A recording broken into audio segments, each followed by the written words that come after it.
Gina Screaming Fish here, people, and once again I am here for another movie review, but this time we are looking at a classic movie. This is a new series of videos I'm starting called Classic Movies, and as you can tell, I thought it would be nice to start with Star Wars because one, I am a huge Star Wars fan, and two, pretty much number one basically. So anyway, before I actually get into the review, I'd just like to apologize again for the lack of content. Again, I've just had a lot on my plate recently, being back at school and all.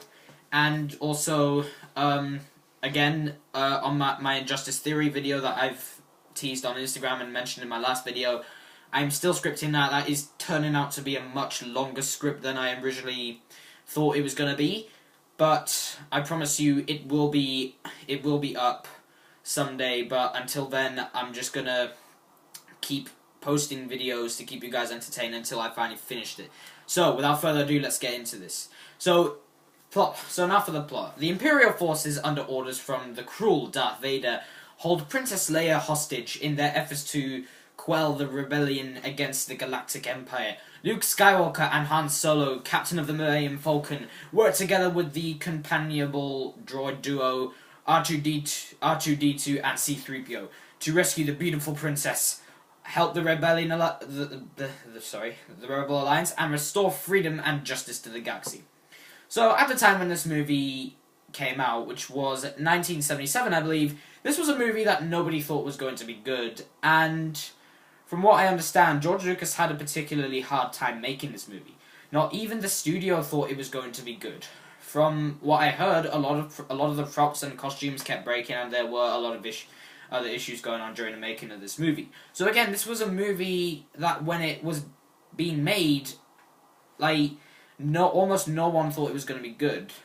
Well, look at it now! So, I was introduced to this movie by my dad. He was a huge Star Wars fan. He had hundreds upon hundreds of Star Wars merchandise, which I still keep to this day. And before I had actually seen it for the first time, which was when I was about 5, still living in Africa, I kept wondering what was actually so amazing about this franchise. And then came the day when my dad sat me and my little bro down and put in that DVD and pressed the play button. And as soon as that opening crawl finished and the very small ship came flying onto the screen, followed by an even larger ship, the only thought I remember having in my mind was, I have never seen anything like this before in my life. I was absolutely amazed. I can't think of any other time where I have been blown away to that extent while watching a movie. As soon as those two ships came on screen, I knew I was in for one awesome joyride. And it was this movie that ended up being my favourite movie of all time. So, as per usual, we'll start with the characters. At the start of the movie, we are introduced to our main villain, Darth Vader. As soon as the guy walks on screen, past the stormtroopers and all the dead rebel soldiers, you can immediately tell that this guy is evil and he knows his stuff. Darth Vader is an incredible villain. Literally every scene this guy is in just had this feel of intimidation and fear and chills, really. For example, when he uses the Force to strangle that guy during that meeting, that scene alone pretty much shows you what kind of guy Darth Vader is, and again, it gives you chills. And the voice, oh my god, the voice! Darth Vader's voice alone makes him intimidating. James Earl Jones did a fantastic job voice acting Darth Vader. We are also introduced to Mark Hamill as Luke Skywalker in this movie. Luke Skywalker is an incredibly interesting protagonist, in my opinion. He lives on a desert planet of Tatooine, and he wants to leave, which his uncle doesn't really want. As the film goes on, you witness Luke's character develop as each event occurs. You see Luke become more and more mature as the film progresses, all the way to when he finally blows up the Death Star and takes the first steps to becoming a Jedi Knight, which I think is a really good way to develop the main protagonist of the movie. However, my favourite character in the entire movie, with Darth Vader being a close second, is in fact Han Solo, played by Harrison Ford. Harrison Ford's performance as Han Solo is iconic. In fact, a lot of Star Wars' iconic lines came from the lips of this character. He's also the most charming, in my opinion, as a lot of the film's jokes that revolved around the character had me laughing my butt off. I also think it's cool how at the start of the movie, he starts off as this careless guy who only cares about himself and his ship, but throughout the course of the movie, begins to care for those around him. I also really like Carrie Fisher as Princess Leia in this movie. It was cool to see a female character being like a badass for a change and not a damsel in distress for the whole movie. And R2-D2 and C-3PO make for some really good jokes and well-acted comedic moments. And another character that I am a huge fan of in this movie is Peter Cushing as Grand Moff Tarkin. This is a villain that doesn't even have any powers. In fact, he doesn't even meet any of our heroes in this movie outside of Leia. But even then, he manages to be both menacing and frightening. Both of these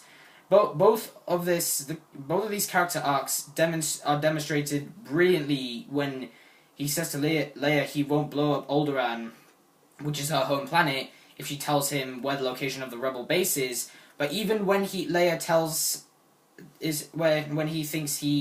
Leia is telling the truth about the location of the rebel base, Tarkin blows up the planet anyway.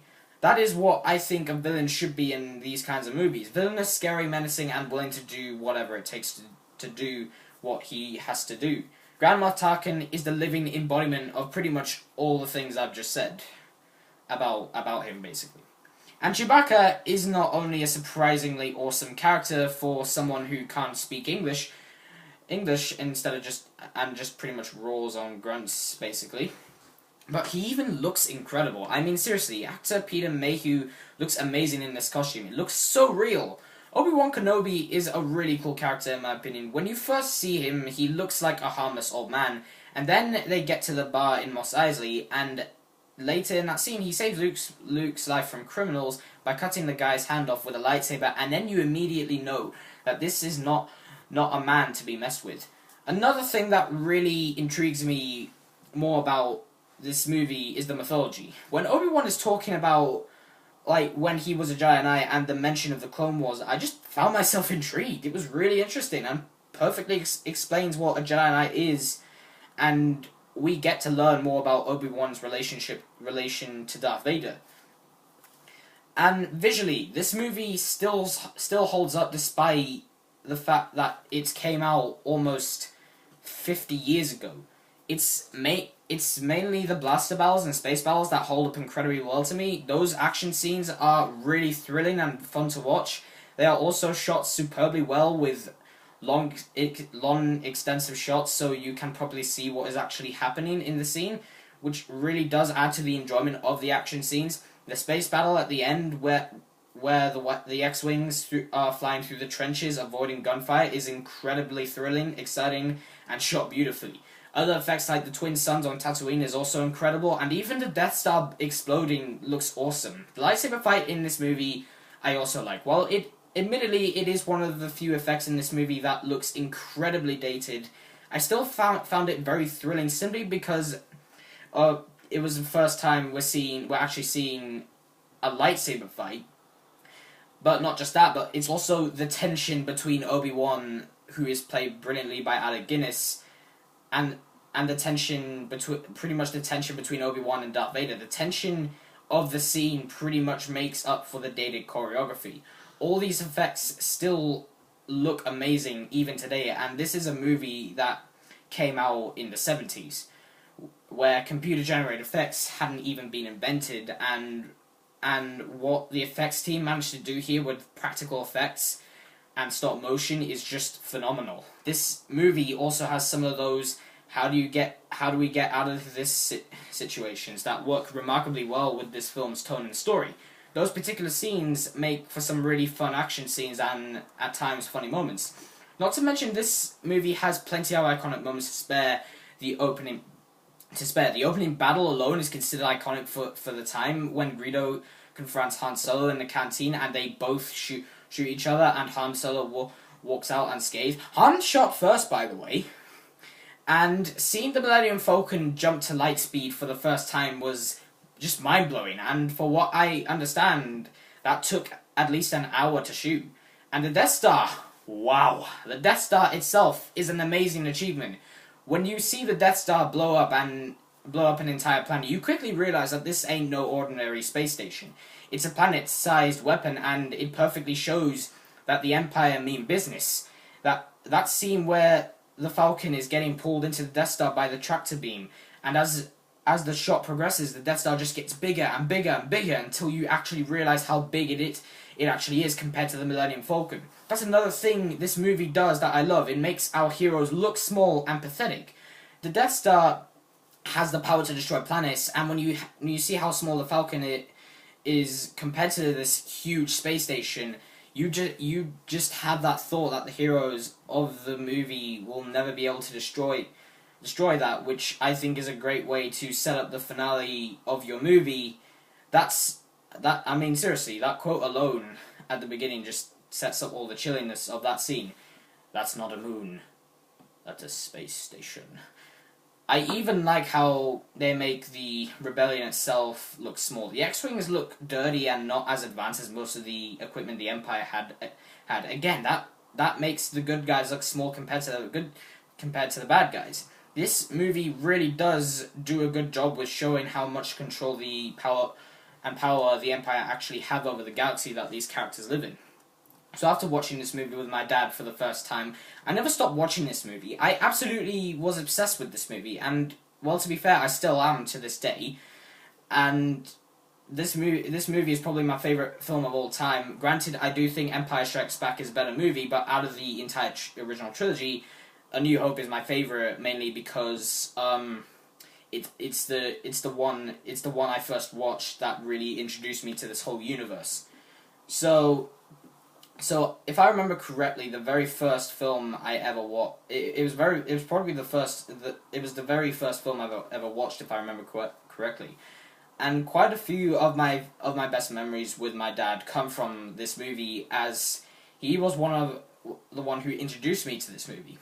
So yeah, I think Star Wars is an amazing movie, and I think it's something that you can pretty much see how much of a cult classic it was back in the 70s, and it still is even. And yeah, again, you can pretty much tell how much I like this film, seeing as I've just done a whole review praising it. And yeah, so guys, thank you for watching the first episode of Classic Movies. I do hope you enjoyed it, and before I end the video, I would like to apologize for the delay on my Injustice video. The script is turning out to be pretty big, which means I may have to split it into 2 separate videos, but don't worry, whether or not it happens, it will be coming soon, hopefully. So, anyway guys, again, thanks again, and please don't forget to like, subscribe, follow me on Facebook and Instagram. Both of those will be down in the description below, and I will indeed see you in the next one. Goodbye guys, again, hope you enjoyed.